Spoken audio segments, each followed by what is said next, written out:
que ese es uno de los fenómenos que está contemplado en el concepto de víctima, es decir, en el alcance que tendría esta ley. Eso es bien importante que lo tengan presente, pero también es importante que ustedes sepan que en el Congreso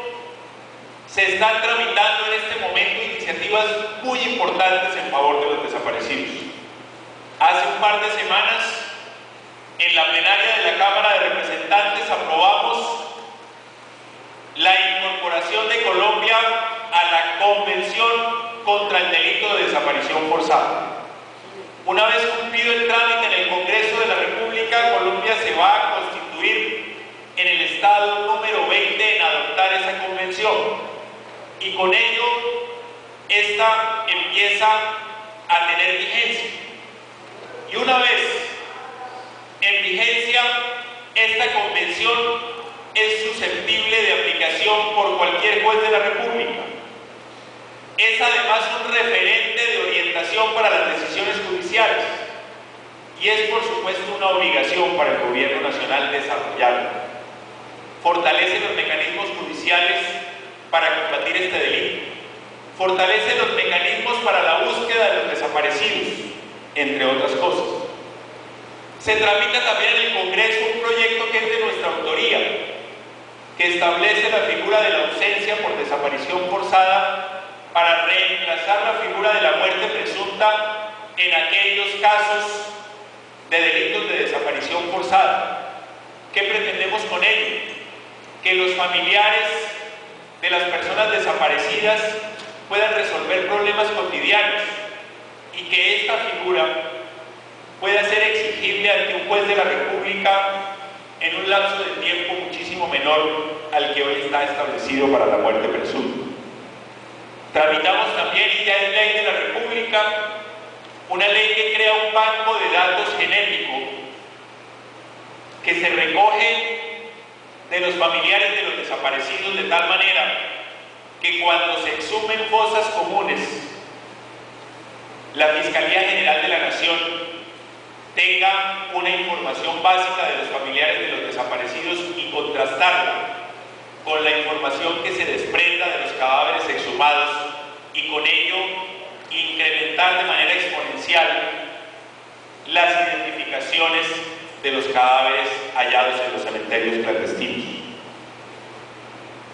Frente a la atención psicosocial, este proyecto de ley consagra medidas muy importantes y yo diría integrales en esa materia. En este proyecto de ley hemos contado con el muy buen juicio de la representante a la Cámara, Ángela Robledo, y la menciono porque ella, además de psicóloga y además de haber sido decana de una facultad de psicología, ha congregado a la bancada de mujeres que existe hoy en el Congreso de la República y que le integran mujeres de todos los partidos, entre representantes a la Cámara y senadoras de la República, y ellas han querido prestarle una especial atención a esta disposición que es tan importante en este proceso de rehabilitación y en este proceso de intentar normalizar y estabilizar la vida de las víctimas. Han planteado aquí tanto profesores como trabajadores de la Universidad de Córdoba sus inquietudes frente a esta iniciativa. Han relatado ellos lo que no es desconocido para todo el país, que fue lo que vivió esta universidad en aquellas épocas de gran presencia paramilitar en el departamento de Córdoba. Para ellos es importante mencionar que este proyecto de ley consagra la reparación a colectivos, y los colectivos pueden ser los sindicatos, los colectivos pueden ser grupos de personas perfectamente identificables, asociadas alrededor de una causa, que en virtud de ello como de hecho lo fue esta universidad, hayan sido afectados por fenómenos generalizados de violencia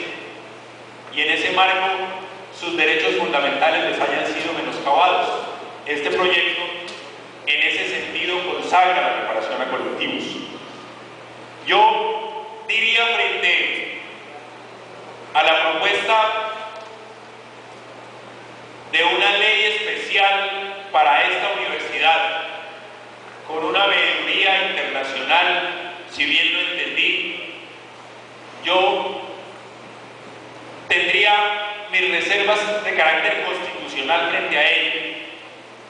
y las tendría porque no nos podemos olvidar que la Constitución colombiana consagra la autonomía universitaria. Ese es un principio fundamental de la educación superior que es mandato constitucional. Luego no sé si constitucionalmente sea viable una ley independiente entregándole un régimen especial a una sola de las universidades públicas del país. Sin embargo, estaríamos en la mejor disposición de estudiarlo, pero no me quiero detener en comentarios sobre ese particular, porque eso me obligaría a hacerme un poco al margen del tema para el cual han sido convocados ustedes. Hay varias inquietudes también, algunas de ellas creo que ya las he respondido sobre el capítulo de restitución de tierras, pero yo haría un comentario frente a esto bien importante, y tiene que ver con un reconocimiento al gobierno nacional, tanto al señor presidente de la República como al ministro de Agricultura. Si hay un capítulo en esta ley que vaya en contravía de grupos muy poderosos que tienen que ver con organizaciones armadas al margen de la ley, pero también que tienen que ver con sectores del establecimiento de este país, que aunque no han tenido una vinculación directa con organizaciones armadas al margen de la ley, sí se han aprovechado de los fenómenos generalizados de violencia. Y entonces aparecieron por varios departamentos de este país, aprovechándose de los campesinos que querían salir corriendo y huir de la violencia y vender su tierra a cualquier precio. Se aprovecharon de eso para comprarlas, a sabiendas que ese no era el precio real de esas propiedades rurales. Por eso, este capítulo de restitución de tierras va a encontrarse con enemigos muy poderosos del establecimiento y con enemigos muy poderosos de las organizaciones armadas al margen de la ley. Los de las organizaciones armadas al margen de la ley responden a tiros y ya están respondiendo, y por eso es necesario proteger a las víctimas. Pero los enemigos de este capítulo del establecimiento no responden a tiros, pero responden con columnas de opinión en los diarios más importantes de este país. Responden a través de los gremios de la producción, que tienen un inmenso poder de lobby, y la verdad,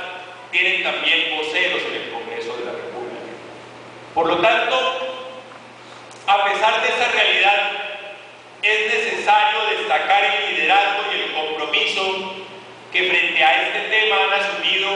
el presidente de la República y el ministro de Agricultura.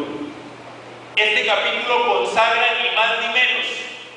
que la figura de la inversión de la carga de la prueba. Es a ellos,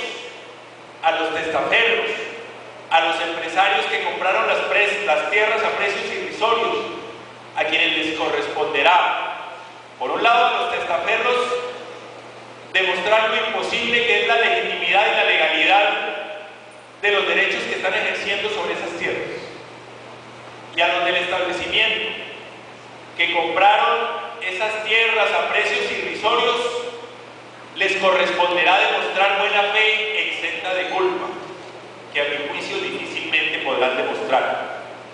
Luego, este capítulo lo que está estableciendo, yo diría,